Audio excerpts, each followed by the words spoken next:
Prinsip magis bahwa setiap benda yang pernah berhubungan akan mempertahankan hubungan yang tidak terlihat kecuali jika diputuskan. Hukum penularan ya, prinsip magis. Bahwa setiap benda yang pernah berhubungan akan terus berhubungan, akan memiliki pengaruh, akan terus terjalin kecuali jika diputuskan. Setiap benda atau dua benda yang pernah berhubungan atau yang pernah memiliki hubungan, maka dua benda tersebut akan terjadi kontak, akan terjadi kaitan, akan terjalin suatu hubungan yang tidak terlihat kecuali jika diputuskan. Itu suatu prinsip ya. Apa tuh?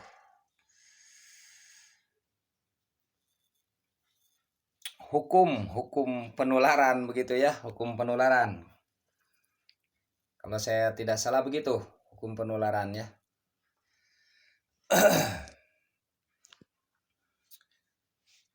Seperti contohnya begini. Dan ini memang dipercaya oleh para pesulap, para ahli magis, juga sebagian ahli spiritual mungkin memakainya, bahwa setiap dua benda tuh yang pernah berhubungan, pernah bersentuhan, maka akan terjadi hubungan atau akan terjalin suatu hubungan yang tidak terlihat, suatu kaitan yang tidak terlihat, kecuali jika diputuskan. Seperti begini, bagian tubuh manusia. Kenapa rambut terkadang dipakai untuk sihir?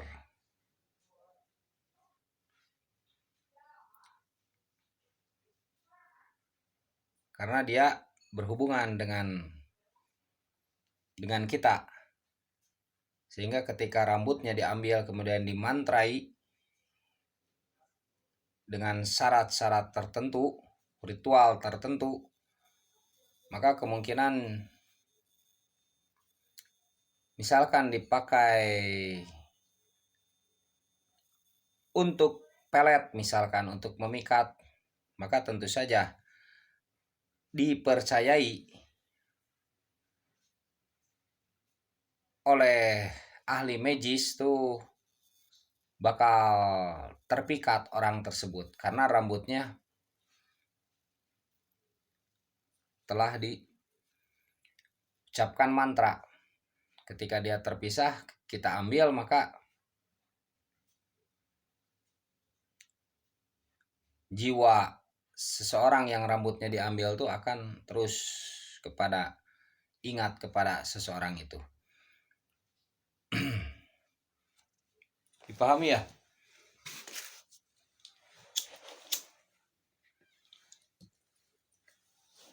Atau kuku.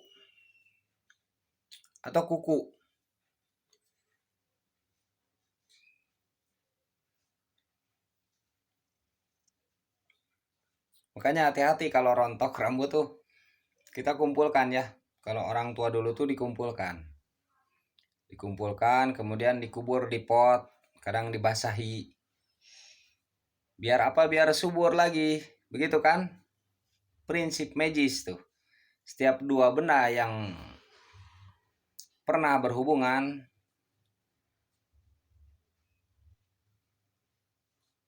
itu walaupun terpisah, tetapi akan tetap terjalin hubungan secara tidak terlihat, secara gaib, secara metafisik, secara batin.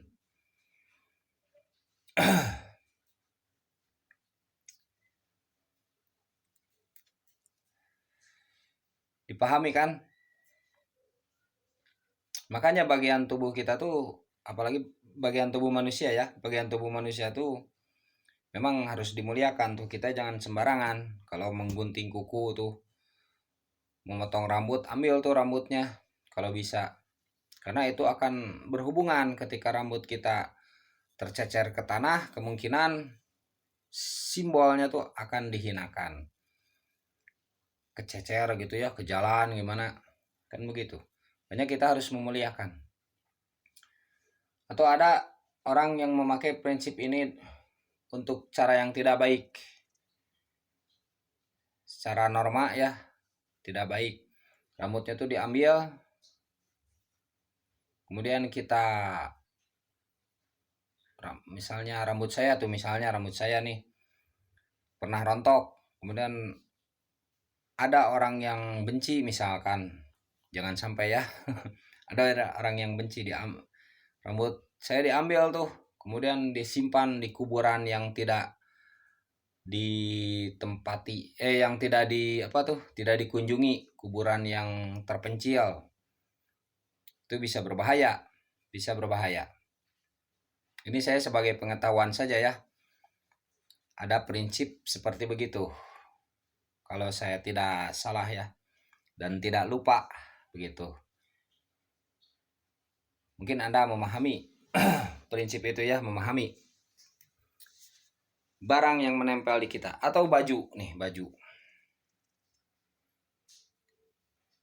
Makanya tuh ada kan ya, kalau ingin misalnya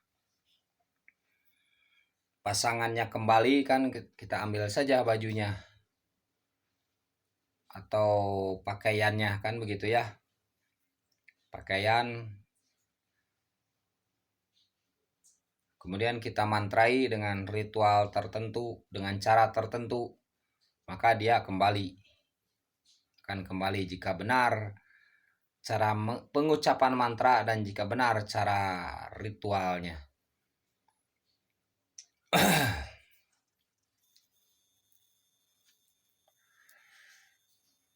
Sebagaimana logikanya seperti kenangan saja, ketika kita mungkin pernah bersama dengan seseorang,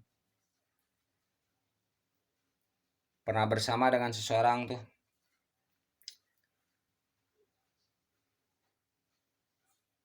ketika orang tersebut sudah wafat atau ketika orang tersebut telah pergi jauh dari kita dan barangnya ada di kita, kita pasti teringat kepada dia. Kan begitu ya? Oh, ini cincin misalkan dari Anu. Kan begitu. Oh, ini kalung dari Anu.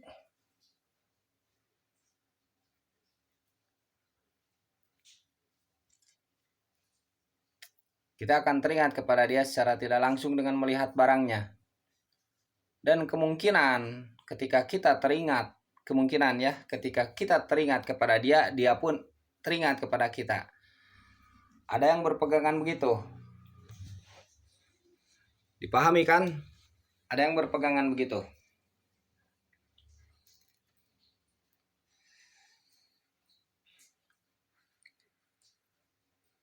Kecuali itu semua yang tadi saya jelaskan diputuskan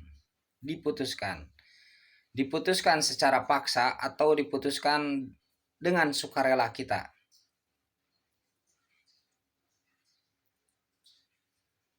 Ya seperti kenangan saja logikanya ya. Atau begini, kenapa orang yang sudah meninggal tuh barangnya tuh suka dibagikan, pakaiannya dibagikan kepada yang membutuhkan, bagikan.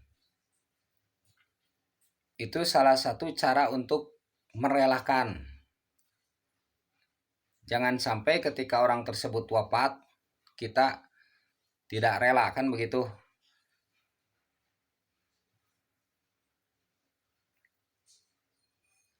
Secara tidak langsung kalau kita tidak rela, ya kita tidak rela kepada kewafatan orang tersebut yang kita cintai, berarti secara tidak langsung kita tidak rela kepada takdir. Tidak rela kepada takdir berarti tidak rela kepada keputusan Tuhan yang Maha Kuasa. Begitu kan? Makanya dibagikan pakaian tuh. Itu ciri kita merelakan. Karena sudah takdirnya kita berpisah. Begitu juga orang yang terkena sihir, terkena magic misalnya, terkena guna-guna atau yang lain sebagainya. Itu akan terus berhubungan kecuali kita melepaskannya. Oleh orang yang bisa melepaskannya, yang pandai, atau bisa dibantu dengan diri kita. Jadi orang yang sakitnya pun mesti bisa melepaskan. Kemudian dibantulah oleh orang yang pandai. Sehingga akan tidak teringat. Orang yang terkena pelet atau guna-guna itu bisa hilang. Hanya saja dia harus dulu hatinya tuh ingin hilang, ingin sembuh. Harus kuat dulu jiwanya. Nah itu sudah pernah kalau tidak salah ya, masalah fenomena itu saya jelaskan ya, bahwa kekuatan jiwa itu berpengaruh terhadap kesehatan.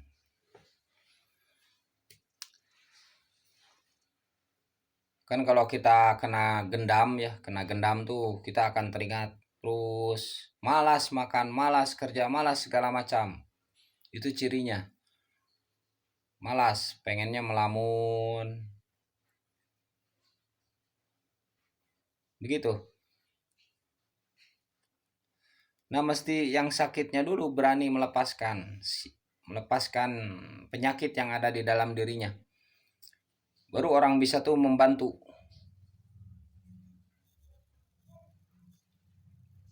Memotivasi dengan caranya.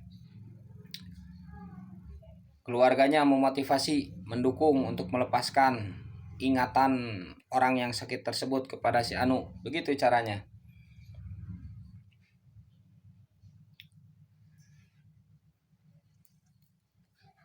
Dan apa yang barang yang berhubungan dengan dia itu mesti dilepaskan juga.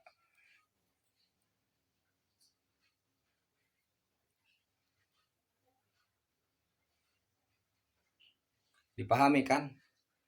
Barang yang berhubungan tuh, misalnya dia tuh pernah dikasih apa sama orang tersebut, dikasih kenang-kenangan misalnya ya apa, untuk melepaskannya ya barang itu kita berikan kepada orang atau kita buang.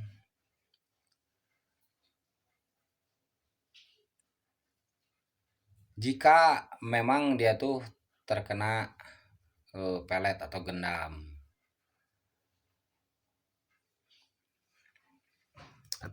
ataupun yang terkena sihir begitu, yang terkena sihir juga.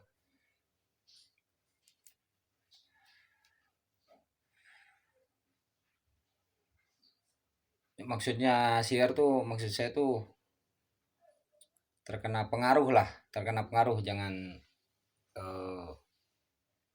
kalau sihir harus menjelaskan dulu secara sistematis, secara istilah ya, terkena pengaruh saja. Terkena pengaruh oleh sesuatu, begitu caranya.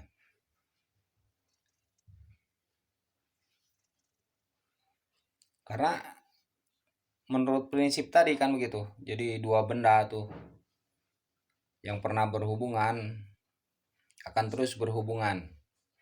Itu secara tidak terlihat, secara batin, secara gaib, secara metafisik. Itu akan terus terjalin hubungan. kecuali jika dia melepaskan, kecuali jika dilepaskan baik secara paksa atau secara kerelaan melepaskannya. Dipahami kan?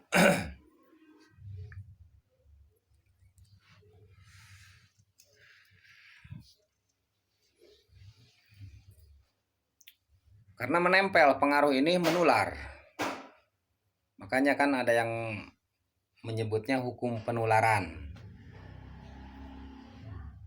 Terlihat seperti bercanda ya, tetapi memang benar hukum penularan.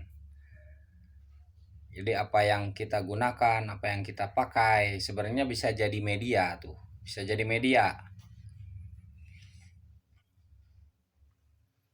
Makanya kalau kita misalnya meninggalkan rumah, menjual rumah, menjual barang, itu mesti dengan kerelaan juga.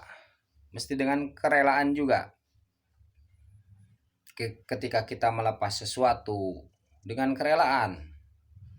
Sebab jika tidak dengan kerelaan akan saling berhubungan terus. Akan saling berhubungan. Dan ini bisa menjadi penyakit batin. Otomatis jika terjadi penyakit batin, karena batin ini tersambung dengan raga, menempel dengan raga, terhubung dengan raga, terjalin dengan raga, otomatis timbullah penyakit raga. Timbullah penyakit lahir. Begitu jika mengikuti prinsip ini ya. Apalagi ya? Mungkin begitu bisa dipahami ya. Kira-kira. Bukan saya so tahu, bukan. Saya hanya berbagi yang saya ketahui begitu. Ya mungkin salah. Mungkin salah dalam penguraian, atau mungkin salah kata mungkin. Begitu. Dipahami kan? Semoga Anda sehat selalu, tetap semangat, kuat, dan mendapat keberkatan dimanapun Anda berada, kemanapun Anda pergi. Begitu ya motivasinya. Carilah keberkatan itu. Tetap sehat, itu motivasinya. Amin.